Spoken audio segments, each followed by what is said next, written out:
Hindi magandang lumabas tayo, Fedra. Bakit hindi? Hindi tama na lumabas at magpakasaya tayo habang hindi maganda ang kalagayan ni Rosalinda. Wala naman akong pakialam. Isa pa, hindi pa naman patay yun. Halos ganon din yun o mas malala pa ron. Sasamahan mo ba ako o ako na lang mag-isa? Oo, sige na. Maganda ka na. Salamat. Napakabait mo talaga sa akin. Fedra, mas gusto ko sa bahay. At ikaw lang ang kasama ko. Kailan natin uumpisa ang pagplanuhan ng pagpapakasal? Hindi ba't oras na? Pwedeng sa New York tayo pumunta para mag-honeymoon? Sa tingin ko pwede rin. Huwag lang matagal pero sige. Sobrang sweet mo. Kung ganon, sige, pwede mo nang umpisahan ang pagpaplano sa kasal. Talaga?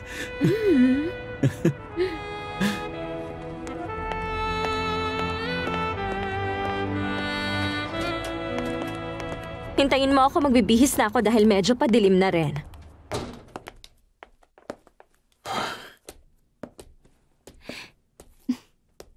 Ngayon lang ulit ako nakagawa ng empanada dahil kay Rosalinda. Eto, matamis sila dahil may guwaba Mamaya na lang muna itong mga empanada, Lucy. Alam mo ba, sinabi ni Fedra na pwede ko nang umpisahan ang paghahanda para sa kasal namin dalawa. Apo ko, tama na sa pag-iyak. Ayoko mamatay ka, Lola Ursula. Pero kailangan ko na ring mamahinga. Isipin mo na lang na pupunta ako sa isang napakaganda at sobrang tahimik na lugar. Ayoko dahil ikaw na lang ang meron ako sa buhay, Lola. Mali. Nandyan pa ang mama mo. Pero hindi naman niya ako mahal. Matigas man ang puso ni Senyora Valeria ngayon. Pero darating din ang araw na mapipilitan siyang tanggapin. At magawa ka rin niyang tignan bilang anak niya. Ang nag-iisang anak niya. Si Senyora Valeria, ang totoong mama mo, Abril? Siya ang totoo mong ina? Oo, Alcira. Si Valeria Altamirano, ang mama ko. Uumpisahan mo ng paghahanda. Eto na, Lucy. Malapit mo na ako makitang ikasal kay Fedra. Eto na talaga yun. Isang buwan na lang. Hindi mo ba ako babatiin? Binabati kita. Hindi. Ayoko ng ganito. Gusto ko may yakap. At may halik. Gagawa lang ako ng kape para makapagsaya tayo. Ilalabas ko rin agad.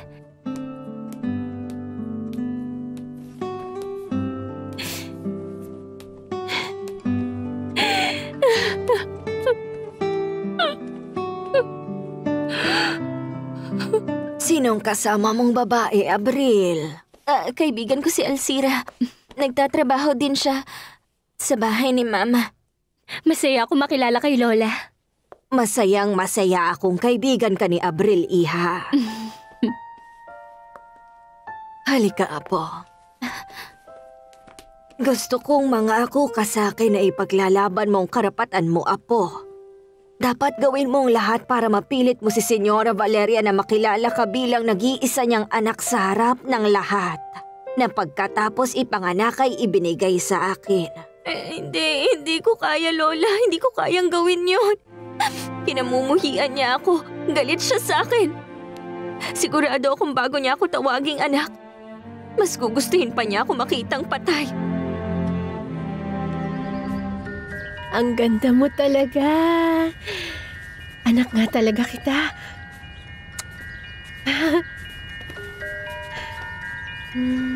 Baby kong maganda.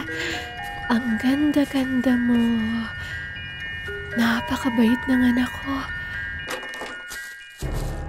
Nasaan na ba yun? Nasaan na? Nasaan na? Nasaan na ba yun? Ang ganda ng manika mo, ah. Hindi siya manika. Anak ko siya. Talaga? Oo. Dinala siya sa akin ng papa niya. Yung dumalaw sa yung binata ang papa niya. Oo, sister. Nakita mo ba siya? Napakagwapo nung dumalaw sa akin. Sister, ayoko sa kanya dati. Pero dahil dinala niya sa akin ang aming anak, gusto ko na siya ngayon. Ang pangalan ng anak ko ay Erica. Tingnan mo. Siya ang nagsabi noon. Ay, ang ganda ng pangalan. Hindi ko hahayaang kunin nila siya sa akin. Mananatili lang siya sa tabi ko palagi. Hindi ko siya iiwanan. Hindi.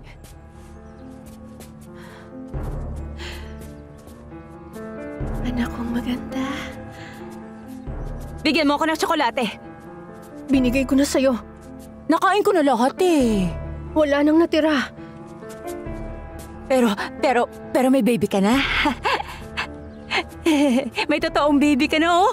Ang saya-saya naman. Grabe, Abril. Hindi pa rin ako makapaniwala hanggang ngayon. Pero hindi ko maintindihan kung ina mo nga si Señora Valeria, bakit ka nagtatrabaho bilang katulong? Yun ang binigay niyang kondisyon sa amin para makatira ako sa bahay niya. Nung di na ako kayang alagaan ni Lola dahil sa sakit. Ay, kung ako sa'yo, sasabihin ko talaga ang lahat ng gusto kong sabihin sa babaeng yun.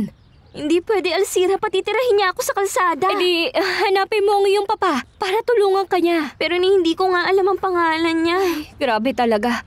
Parang lahat ng kamalasan sa mundo sa'yo napunta. Tama ka, Alcira. Ang lungkot mabuhay kasama ang isang inang ikinahihiya ka sa lahat.